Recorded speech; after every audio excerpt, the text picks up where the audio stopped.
Conocemos el caso de varias instituciones, nosotros particularmente trabajamos con universidades, pero hemos visto que hay algunas universidades que es tal la presión por acercarse a las competencias que lo hacen como por el camino rápido, digamos, el camino express.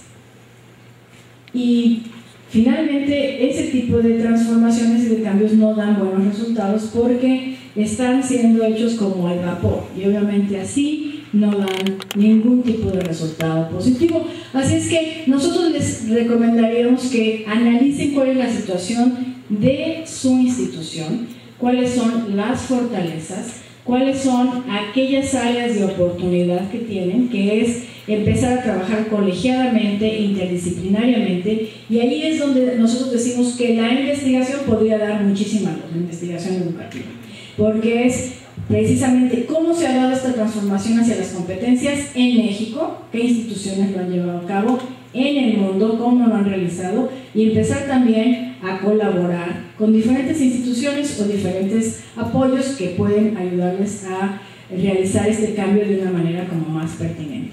Simplemente el hecho de transformar los planes de estudio hacia las competencias para algunas instituciones es una labor titánica, porque es casi como replantear su quehacer a nivel de y cómo vamos a establecer los programas. Sí creemos que aquí hay dos niveles importantes. Uno es el reconocer si la institución lo puede hacer solo o si requiere de ayuda. Y la más de las veces sería saber y reconocer que no se sabe y que se requiere ayuda y entonces buscar esa ayuda especializada. Creemos que esta parte de poder reconocer qué podemos hacer y qué no podemos hacer solos también es parte de una visión prospectiva de calidad, ¿no? Entonces, sí creemos que no es nada más acercarse al cambio de manera rápida y sin pensar mucho, sino de una manera certera, de una manera adecuada. Entonces, ¿qué tipos de decisiones son las que hay que empezar a tomar? La primera es que este cambio, por ejemplo, hacia las competencias es para todos los niveles educativos y para todas las instituciones y que por lo tanto es muy difícil como mantenerse al margen. La otra es que es un cambio casi revolucionario porque nos confronta y nos pone ante el reto de cambiar muchas de nuestras concepciones y de nuestra manera de hacer las cosas. Tal vez de una manera enriquecida, no quiere decir que vamos a hacerlo totalmente diferente, sino que vamos a tener que hacer algunos ajustes. Y la otra es que este tipo de cambio requiere de una gran colaboración, sinergia, grupos interdisciplinarios de apoyo y la otra es formas de trabajo colaborativa. Y ahí es donde vemos que también muchas instituciones no tienen entre sus fortalezas el trabajar de manera colaborativa.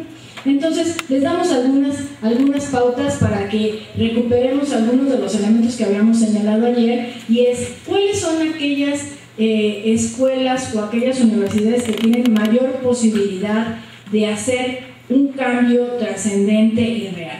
Son aquellas que se definen como estas instituciones que aprenden, instituciones altamente flexibles.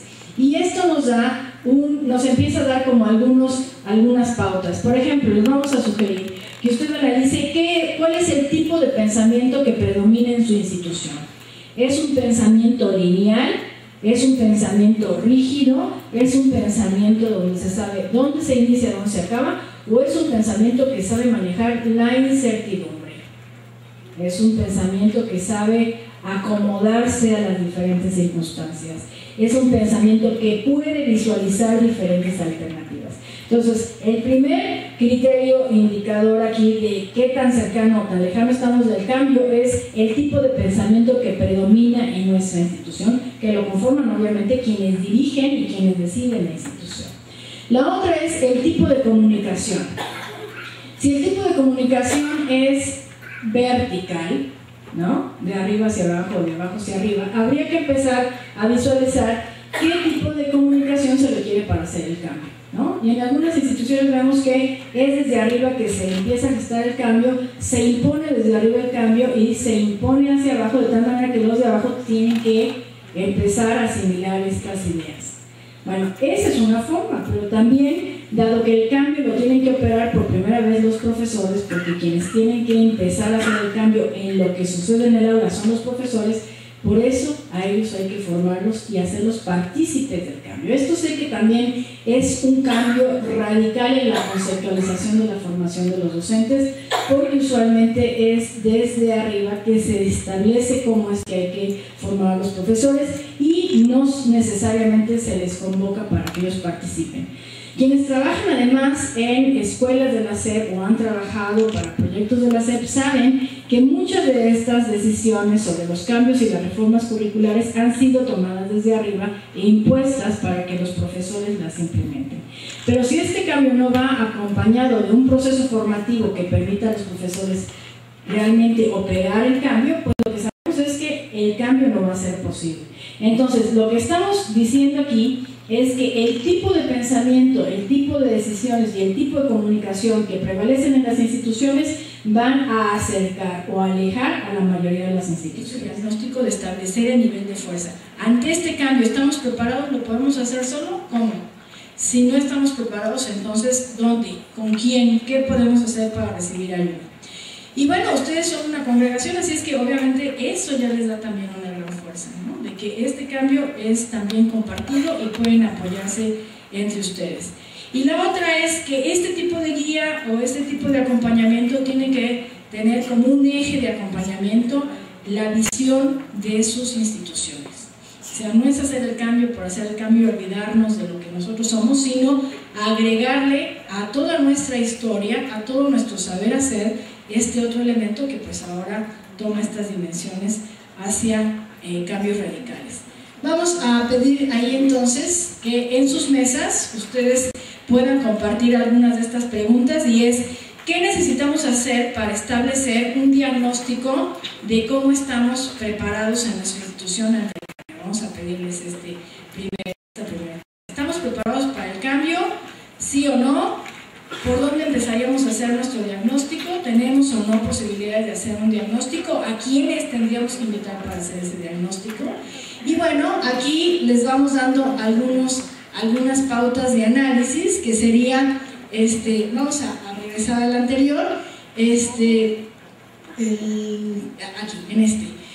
en qué tipo de modelo educativo tenemos, qué tipo de formación docente tenemos.